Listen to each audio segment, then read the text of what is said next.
अस्सलामुअलैकुम buddies and welcome back to H S visuals. आज की वीडियो हमारी बहुत ही क्रिएटिव होने वाली है क्योंकि आज की वीडियो में हम कुछ ऐसा डिज़ाइन करेंगे, कोई ऐसी पोस्ट डिज़ाइन करेंगे जो हम पिंटरेस्ट पे अक्सर देखते रहते हैं। और मज़े की बात यह कि हम यहाँ उन टूल्स का यूज़ करेंगे जिनको हम पहले स्टडी कर चुके हैं।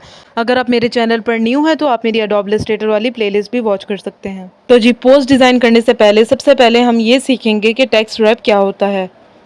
टेक्स्ट रैप बेसिकली हमारे टेक्स्ट के अंदर किसी भी ऑब्जेक्ट को लॉक करने के लिए यूज़ होती है। फॉर एग्जांपल, अगर मैं कोई टेक्स्ट राइट करती हूँ और मैंने कोई ऑब्जेक्ट भी बीच में लगाना है या कोई पिक्चर इंसर्ट करनी है टेक्स्ट के अंदर ही, लेकिन ये भी हो कि हमारा टेक्स्ट वाज़ेह हो, तो उसके लिए मैं टेक्स्ट रैप का यूज़ करूँगी। फॉर एग्जाम्पल, यहाँ मैं एक रेक्टेंगल ड्रॉ करती हूँ। सबसे पहले या मैंने रेक्टेंगल का साइज़ आर्ट बोर्ड के बराबर ही रखा है और उसके बाद मैंने एरिया टाइप टूल यहाँ से सिलेक्ट किया है और मैं इसके पाथ पे रख के ही यहाँ टेक्स्ट राइट करूँगी। आप देख रहे होंगे अगर मैंने पाथ पे नहीं रखा तो हमारे पास एरर आ रहा है। जैसे ही मैं पाथ पे रखूँगी तो देखिए हमारा टेक्स्ट राइट होके आ जाएगा। टेक्स्ट राइट करने के बाद यहाँ से मैं एलिप्टिकल टूल सेलेक्ट करती हूँ और एक मिरर टाइप मैं ओवल यहाँ ड्रॉ करती हूँ एज एन ऑब्जेक्ट। और यहाँ मैंने टेक्स्ट के ऊपर जब लिखा है तो आप देखिए हमारा पीछे टेक्स्ट छुप गया है। सो ऑब्जेक्ट और टेक्स्ट की एडजस्टमेंट के लिए मैंने यहाँ टेक्स्ट और ऑब्जेक्ट दोनों को सिलेक्ट किया। उसके बाद मैं ऑब्जेक्ट पे गई और यहाँ हमारे पास टेक्स्ट रैप का ऑप्शन अवेलेबल है। यहाँ से मैंने इसको सिलेक्ट किया और मेक पे जैसे ही मैंने क्लिक किया तो देखिए हमारे पास कुछ इस तरह का हो। अब यहाँ हमारी शेप कुछ ख़राब हो गई है, इसके लिए मैं दोबारा ऑब्जेक्ट पे जाऊँगी और यहाँ हमारे पास टेक्स्ट रैप का ऑप्शन मौजूद है।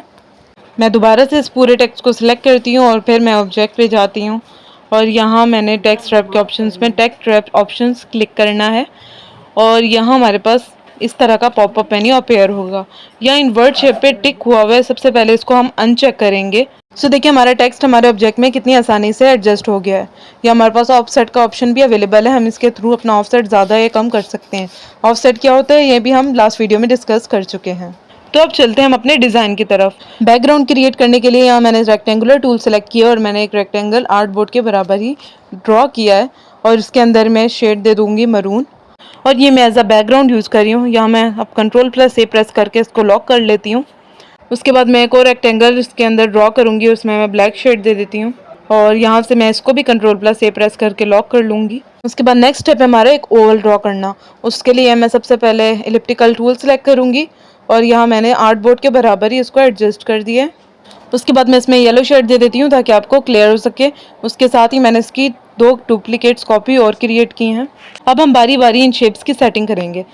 सो सबसे पहले हम फर्स्ट शेप को ही देख लेते हैं। यहाँ मैंने फर्स्ट शेप के अंदर कोई भी पेस्टल कलर दे दिया है, आप यहाँ देख सकते हैं।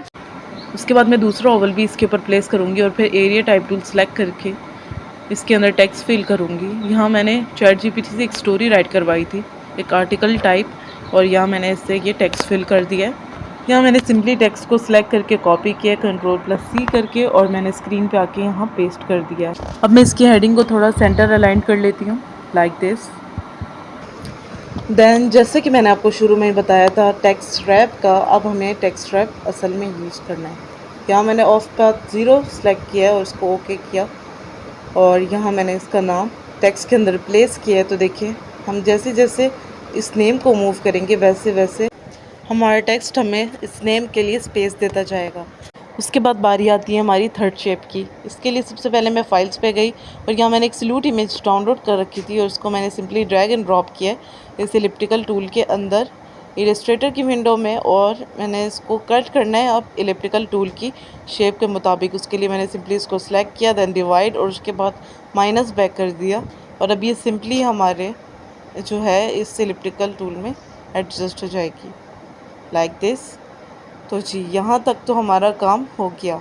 उसके बाद सिंपली स्टोरी की वाइड क्रिएट करने के लिए मैं यहाँ एक रेक्टेंगुलर टूल सेलेक्ट करूँगी और उससे एक रेक्टेंगल ड्रॉ करूँगी और रेक्टेंगल के अंदर मैंने बहुत हाईलाइटेड रेड शेड दिया है जिससे इमेज का विजन बिल्कुल क्लियर हो। सो जी ये थी हमारी आज की वीडियो अच्छी लगी हो तो लाइक, कमेंट और सब्सक्राइब करना मत भूलिएगा। थैंक्स फॉर वॉचिंग एंड अल्लाह हाफिज़।